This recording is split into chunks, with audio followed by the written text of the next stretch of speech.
সামনে থেকে শহীদ রাষ্ট্রপতির আজকের এই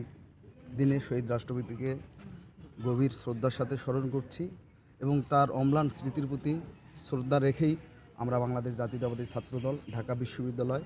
একটি বৃক্ষরোপণ কর্মসূচি গ্রহণ করেছি। আপনারা জানেন আমরা ইতিমধ্যেই আমাদের আদর্শিক অভিভাবক যাকে কেন্দ্র করে বাংলাদেশের স্বাধীনতা আবর্তিত হয়েছিল, শহীদ রাষ্ট্রপতি জিয়াউর রহমানের সমাধিতে আমরা পুষ্পস্তবক অর্পণ করে দোয়া করে মোনাজাত ধরে আমরা বিশ্ববিদ্যালয় প্রাঙ্গণে আনুষ্ঠানিকভাবে বৃক্ষরোপণ কর্মসূচি উদ্বোধন ঘোষণা করলাম। আমাদের এই কর্মসূচিটি চলবে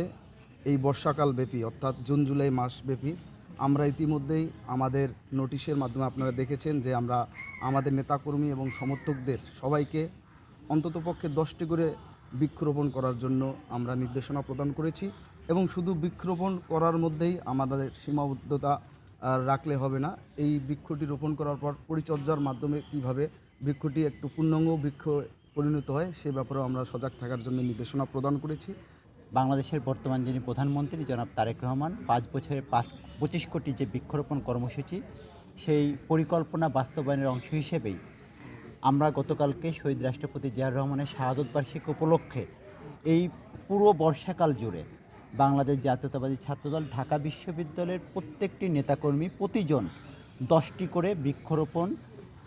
তাদের নিজ বাড়ি, এলাকা এবং শিক্ষাঙ্গন, আমাদের যে বিশ্ববিদ্যালয় ক্যাম্পাস এবং হল প্রাঙ্গণে প্রত্যেককে 10টি করে গাছ রোপণের জন্য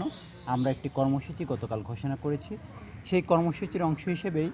আজকে আমরা ঢাকা বিশ্ববিদ্যালয় কেন্দ্রীয় লাইব্রেরির সামনে আনুষ্ঠানিকভাবে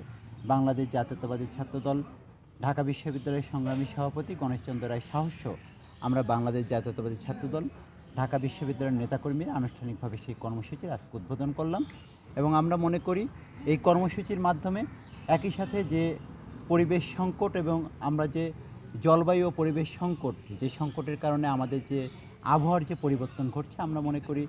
যে আমরা যদি 5 বছরে সত্যিকার অর্থে 25 কোটি বৃক্ষরোপণ কর্মসূচি করতে পারি, তাহলে এই পরিবেশ সংকট এবং জলবায়ু পরিবর্তনের থেকে